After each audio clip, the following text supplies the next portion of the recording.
Hi hello everyone, welcome to ever real study में आपका स्वागत है। इस वीडियो लेसन में हम जानेंगे जम्मू एंड कश्मीर के जो डिलिमिटेशन कमीशन बना है उनको हम डिस्कस करेंगे इसमें। तो देखिए, हाल ही में अब जम्मू कश्मीर बहुत न्यूज़ में था पिछले 2 सालों में, ठीक है। तो जो आर्टिकल 370 था, ठीक है, और आर्टिकल 35 पे, तो इनकी वजह से बहुत ज़्यादा न्यूज़ में था जम्मू कश्मीर। और इसी की वजह से आपको देखने को मिलेगा, क्या देखने को मिलेगा, Jammu and Kashmir delimitation commission, ठीक है। तो हम इसको समझेंगे। अगर आप आर्टिकल 70 और 35 पे नहीं जानते हैं तो इसको आप देख लीजिए, अच्छे से या समझ लीजिए, ठीक है। तो जम्मू कश्मीर में सीटों की कुल संख्या क्या है, 83 से बढ़ाकर आप क्या कर दें 90 कर दी जा रही है, ठीक है। एक इसमें जो जम्मू कश्मीर के जो डिलिमिटेशन कमीशन है या फिर जम्मू कश्मीर की जो परिवहन आयोग है, जिसके अधीक्षक कौन कर रहे हैं, उसकी अध्यक्षता कर रही है कौन के द्वारा किया जा रहा है, रजना प्रकाश देसाई के द्वारा किया जा रहा है। ये रजना प्रकाश देसाई क्या है, जम्मू और कश्मीर परिवहन आयोग के क्या है, अध्यक्ष हैं। और इन्हीं के सिफारिशों के अनुसार जम्मू कश्मीर के लिए 6 सीट और कश्मीर संभाग के लिए 1 सीट बढ़ाई जा रही है, ठीक है। जिसमें क्या है, SC और ST के लिए क्या है 16 सीट, जो 16 सीट है इसको रिजर्व रखा जा रहा है। तो इसमें जो J&K डिलिमिटेशन कमीशन में ST SC के लिए क्या है 16 सीट है, 16 सीट है। और क्या है, और जम्मू के लिए 6 सीटें हैं और कश्मीर के लिए है 1 सीटें हैं। जम्मू के लिए 6 सीट और कश्मीर के लिए 1 सीट। आपको J4 के लिए J46, ठीक है, और कश्मीर के लिए 1 सीट। जो इसका संभाग बना है अभी उसके लिए है, किनके द्वारा किए जा रहे हैं, Jammu and Kashmir delimitation commission के द्वारा। और इनकी अध्यक्षता कौन कर रहा है, इनकी अध्यक्षता रजना प्रकाश देसाई के द्वारा किया जा रहा है, ठीक है। इसको समझ में आ गया आपको। जम्मू कश्मीर की जो विधानसभा में अब सदस्यों की संख्या कितनी होगी, 90 होगी। सदस्यों की संख्या कितनी होगी, 90 होगी। जबकि जब केंद्र सरकार द्वारा जम्मू कश्मीर की जो विशेष संवैधानिक स्थिति थी, उससे पहले राज्य की विधानसभा कितनी थी, 87 थी। पहले जो विधानसभा थी जम्मू कश्मीर राज्य की, वो कितने 87 थी। तो अब जम्मू कश्मीर की विधानसभा में सदस्यों की संख्या कितना होगी, 90 होगी, ठीक है। इसको इंक्रीज कर दी जा रही है। तो जो Jammu and Kashmir delimitation commission है, एक किसकी बेस पर की जा रही है, इनकी सिफारिशें कौन करता है, इन सिफारिशों का आधार क्या है, तो हम इसमें समझेंगे कि जम्मू कश्मीर परिवहन आयोग के अनुसार जो इनकी अंतिम रिपोर्ट वर्ष 2011 की जनगणना के आधार पर तैयार की जा रही है। ऐसा नहीं है कि अपने मन से किया जा रहा है, ये 2011 के जो सेंसस है उनके आधार पर किया जा रहा है। और जो भौगोलिक कंडीशन है कहाँ की, जम्मू कश्मीर की, और जो दुर्गम एरिया है, ठीक है, जो पहाड़ी एरिया है या पहाड़ी एरिया है, जैसे भी एरिया है, ठीक है। और वर्तमान में जो डिलिमिटेशन प्रक्रिया है, ठीक है, उसको जो संचार के साधनों में जो क्या क्या उपलब्ध हो रहा है, क्या क्या नहीं हो रहा है, उसको भी ध्यान में रखकर किया जा रहा है इसका डिलिमिटेशन, इसका जम्मू एंड कश्मीर परिवहन आयोग को। तो जम्मू कश्मीर परिवहन देखिए आज पहली बार नहीं हुआ है, हो रहा है, इससे पहले भी हो चुका है। तो 1951 में परिवहन समिति बनाई गई थी पहले, सबसे पहले कब, 1951 में परिवहन प्रक्रिया अपनाई गई थी 1951 में, ठीक है। तब तत्कालीन राज्य की जो लेजिस्लेटिव असेंबली थी, जो ठीक है विधानसभा जो रीजन था, कितने थे, 25 थे, ठीक है। जब 1981 में इसकी पहली बार क्या है डिलिमिटेशन अपनाई गई थी, गठन किया गया था, है ना, कब, 1981 में। और 1981 की जनगणना के अनुसार 1995 में क्या है अपनी सिफारिशें प्रस्तुत की थी। इसके बाद क्या है, राज्य में अब तक कोई परिसीमन नहीं आया था। फिर क्या है, आपका वर्ष 2020 में जम्मू कश्मीर के लिए क्या है 2011 के जनगणना के अनुसार परिसीमन किया गया, ठीक है। उसमें परिसीमन का गठन किया गया, कब, 2020 में किया गया। तो इसके अनुसार से आप देखोगे कि जो इसमें क्या है ST SC के लिए क्या है 16 सीट देने की बात कही गई है ना। जो नया परिसीमन बनाया गया है उसके अनुसार से ST SC के लिए 16 सीटें उस रिजर्व में रखने के लिए बात कही गई है। और साथ ही साथ क्या है जम्मू और कश्मीर के लिए, दोनों के लिए, जम्मू के लिए 6 सीट और कश्मीर के लिए 1 सीट, 7 सीट इसके लिए, ठीक है, बात कही है। तो नए इस परिसीमन के पश्चात क्या है, जम्मू कश्मीर में सीटों की कुल संख्या 83 से बढ़कर कितना हो जा रही है, 90 हो जा रही है ना।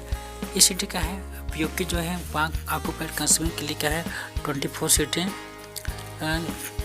अतिरिक्त सीट रखी जा रही है। ठीक है, विधानसभा में खाली रखा जाएगा, क्योंकि जब पीओके आएगा इंडिया में जुड़ेगा, ठीक है, सॉरी या फिर पीओके कभी भी इंडिया में अगर अब जुड़ेगा या फिर इंडिया उसको खाली करा पाएगा, तो पीओके की जो रिजर्व सीटें हैं 24 सीटें है ना, उसको अभी खाली रखा जाएगा।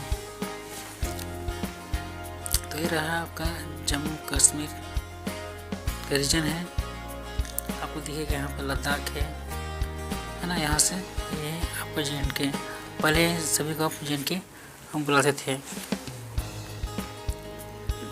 कम पहले जम्मू कश्मीर सभी को बोलते थे। ठीक है, अब क्या है, अभी तो ये परिसीमन क्या है, परिसीमन कोई नया चीज़ नहीं है, डिविजन का शब्द ही होता है कि विधायी निकाय वाले किसी ऐसे राज्य क्षेत्र में जहाँ क्या है क्षेत्रीय निर्वाचन क्षेत्रों की जो सीमा है वो निर्धारित की जाती है। ठीक है, जिसको परिसीमन कहते हैं। ऐसा क्षेत्र है जिसमें जहाँ निर्वाचन की जो क्षेत्र होती है उसका जो निर्वाचन क्षेत्र की जो सीमा को निर्धारित की जाती है, ठीक है, वो परिसीमन कहलाता है। जो प्रक्रिया लगती है उसी को डिलिमिटेशन कहा जाता है। ठीक है, जम्मू कश्मीर में परिसीमन कर सकता है क्यों पड़ी है। ठीक है, तो इसको समझने के लिए आपको जानना पड़ेगा कि जब जम्मू कश्मीर रीऑर्गेनाइजेशन एक्ट 2019 लाया गया, तो उस प्रोविज़न के अनुसार से केंद्र सरकार के द्वारा पिछले साल 6 मार्च को केंद्र शासित प्रदेश के लोकसभा और विधानसभा क्षेत्र को फिर से क्या है निर्धारित करने के लिए जम्मू कश्मीर परिसीमन आयोग का गठन किया गया था।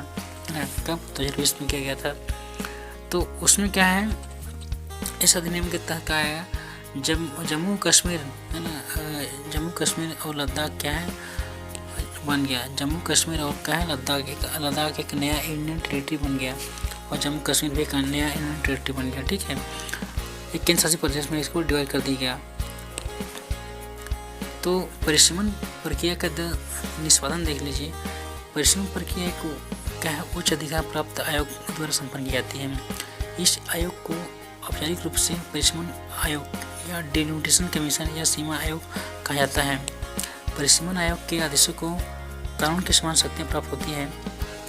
ठीक है, कानून के समान शक्ति प्राप्त है, यानी किसी भी अदालत के समक्ष क्या है चैलेंज नहीं किया जा सकता है। परिसीमन आयोग की जो इसके संरचना होती है, परिसीमन आयोग अधिनियम आपको 2002 को देखेंगे तो जानेंगे कि इनके अनुसार से केंद्र सरकार द्वारा नियुक्त परिसीमन आयोग में 3 सदस्य होते हैं। ठीक है, कितने सदस्य होते हैं? 3 सदस्य होते हैं परिसीमन आयोग में, जिनमें क्या है कि एक अध्यक्ष होता है ना। अध्यक्ष कहाँ का होता है?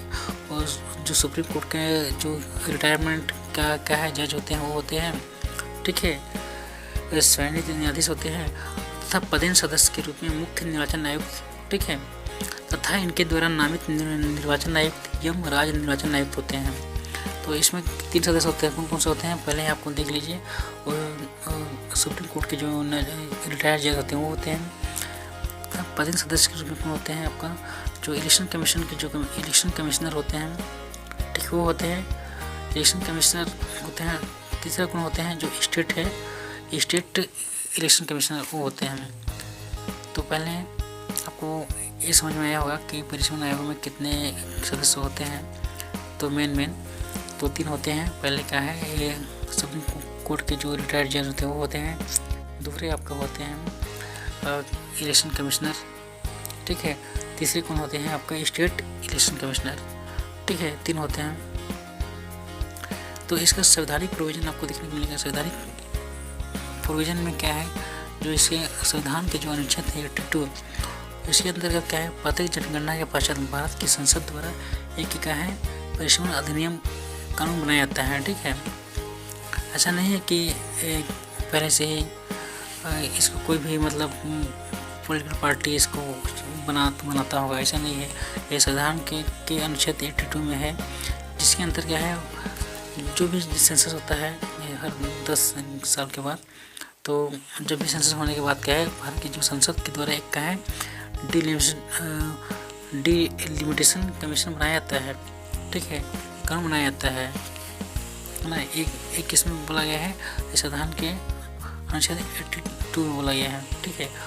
और अनुच्छेद 170 के तहत प्रत्येक जनगणना के बाद परिसीमन अधिनियम के अनुसार राज्यों को भी क्षेत्रीय निर्वाचन क्षेत्रों में विभाजित किया जाता है ना। आप देखेंगे कि प्रत्येक जनगणना के बाद परिसीमन अधिनियम के अनुसार राज्यों को भी क्षेत्रीय निर्वाचन क्षेत्रों में विभाजित किया जाता है। इसके अनुसार 170 के अनुसार इसमें बताया गया कि इसमें जो राज्य के जो निर्वाचन एरिया हैं उनको भी इम्प्लीमेंट किया जा सकता है ना। तो एक आर्टिकल 170 में बताया गया है। तो ये तो रहा आपका डिलिमिटेशन के लिए। तो ठीक है दोस्तों, तो अगर आपको हमारा वीडियो अच्छा लगा होगा तो इसको लाइक कर दीजिए। अगर ख़राब लगा होगा तो कमेंट में बताइए क्यों लगा है। तो ठीक है, हम वीडियो कहीं एंड